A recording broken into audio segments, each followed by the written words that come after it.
is and we're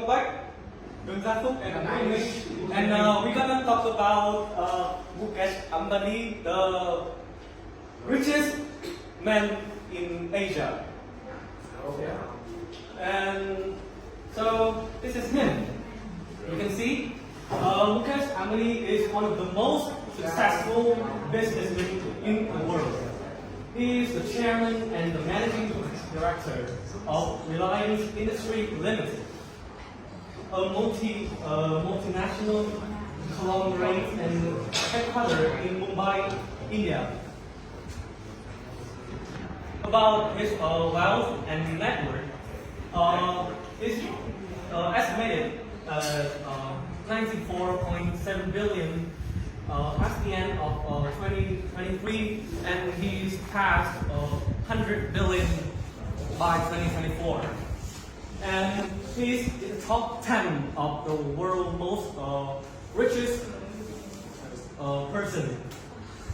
And for his investment, it includes stake in companies like Geo Platforms, Reliance Retail, and various other businesses. Right now, let's talk about his life and education. So, in his early life, Mukesh Ambani was born in Japan to a military family. He then moved to Mumbai with his family at the age of 17.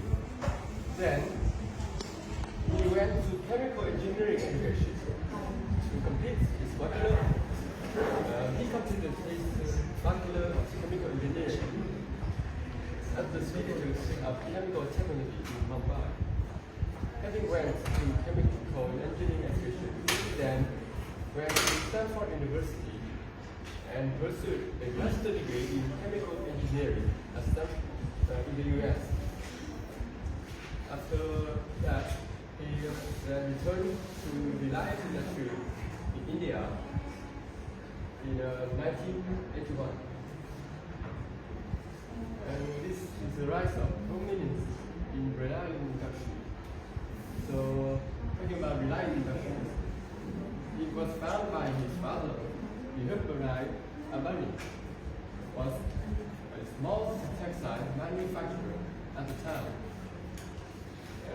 Petrochemical and refinery under the Mukesh leadership, Reliance expanded into petrochemical and oil refinery.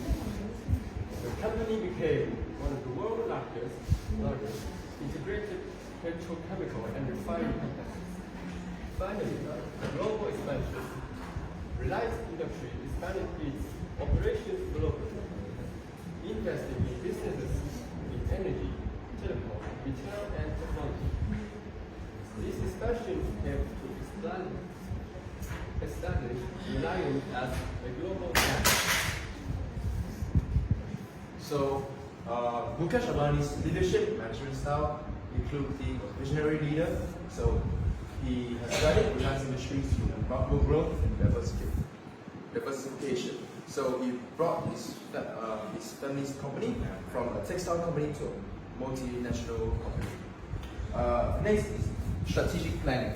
He emphasizes long-term strategic planning and invests heavily in research and development to stay ahead of the curve. And finally, is to empower his employees. Ambani fosters a culture of empowerment and innovation, allowing his employees to contribute their best.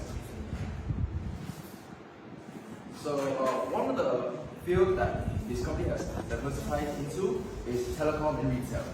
So, for telecom revolution, he established Reliance Jio, launched in 2016.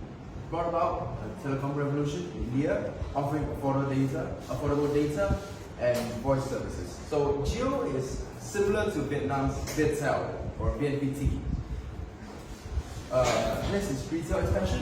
So Reliance Retail, established in 2006, has become India's largest retailer with a diverse portfolio of businesses across various sectors. And finally, digital initiatives. Reliance has heavily invested in digital initiatives, including e-commerce platforms and digital payment solutions to enhance its offering.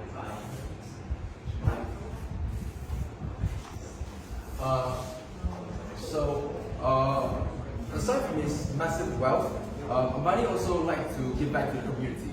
So he has founded the Reliance Foundation, founded by Mukesh and Lita Ambani, which is his wife, focuses on various social development initiatives.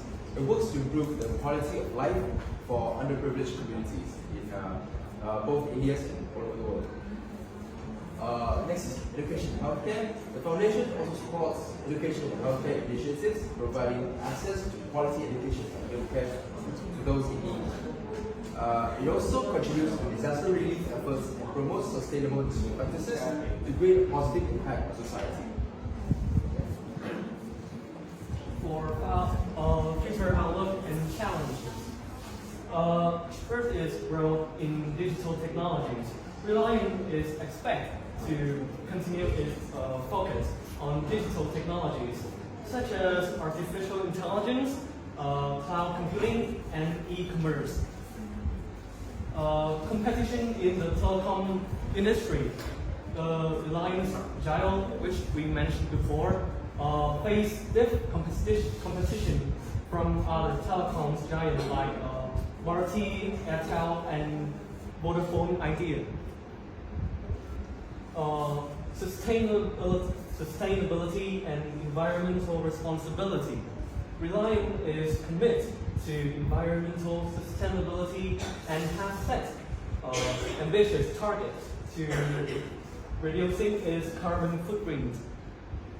And last one is innovation and R&D. The continued investment in research and development is crucial to stay ahead of the curve in various industries. And that's the end of our presentation. Thank you guys for listening.